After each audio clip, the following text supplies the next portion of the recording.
Hello, my name is Jamie, and today I am doing a book review on Dogman, Mothering Heights, which is obviously a play on the book title Wuthering Heights, which I have not read, but I really want to. So the story in this book has a lot of stuff going on. Dogman gets injured in the line of duty. That's a play on words. If you know the book, well, if you're watching this review, you might not know the book unless you're just watching this review because you like Dogman, but that's beside the point. Dogman is injured in the line of duty, and his paws have bandages on them, but he keeps chewing on the bandages, so they put the cone of shame on him, and he gets bullied.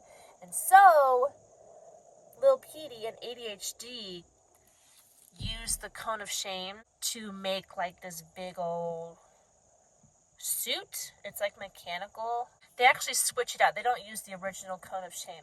They make another one. So it looks like the cone of shame, but like when you press the button, it covers Dogman, like Iron Man, into this superhero covered in metal fighting machine, right?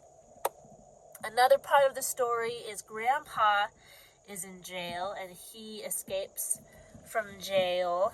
And the big bad guys in this book are sippy cups. And it's actually an accident how the sippy cups become bad guys.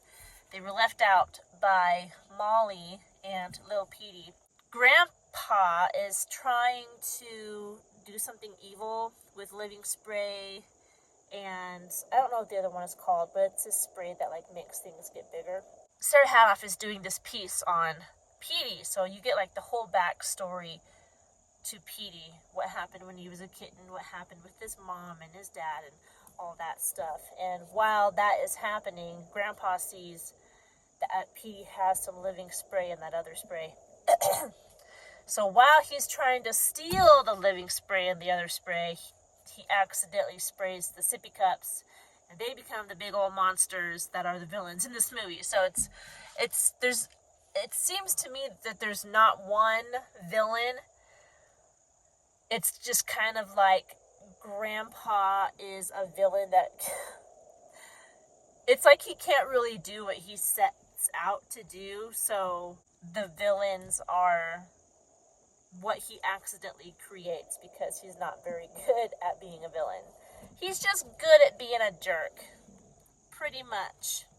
So that's the story. I know it's kind of confusing, but really there were many storylines just kind of going at the same time. So it was interesting. It was funny. There's some things that I want to tell you about, but if I tell you about them, they will be spoilers. Like a certain building gets demolished, and that actually made me sad a little bit. I gasped.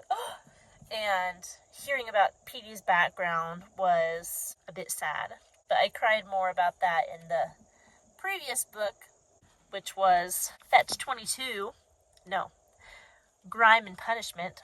So Grime and Punishment gave a little nod towards what happened to Petey's mom, and just that little nod was, I'm going to tear up right now, was more sad than the full explanation in this book. For some reason, when they just kind of hinted at it in Grime and Punishment, it was just sad when you found out what happened to Petey's mom. So, there you go. That's the story of Mothering Heights in a nutshell. It is silly, and in this book there are a lot of poop jokes, which I am not fond of as an adult, but my kids are fond of those. They thought they were hilarious, and they'll say these jokes like to the tune of well-known songs and stuff like that. I think this is a shorter Dogman book. Yeah. The story stops on page, like, if I can find it now, 213. And it only goes to page 221 with the how to draw stuff. It was published in 2021. And here's some panel work.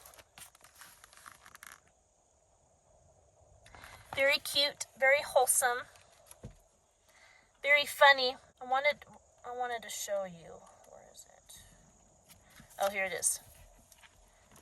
The Cone of Destiny. That's Dogman's suit that Lil Petey and ADHD made for him. So I don't have a whole lot to say about this book. It is definitely safe for kids to read.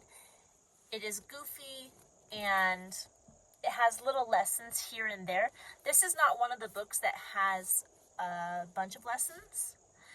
There were some books. There was one that I left a really long review for because I was going over all the lessons in the book.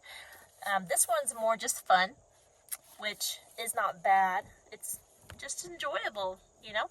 Oh, the reading level, I looked it up, and it's between 2nd and 5th grade, right around there, depending on your kid. If they are able to read Dogman, and if they enjoy it, obviously.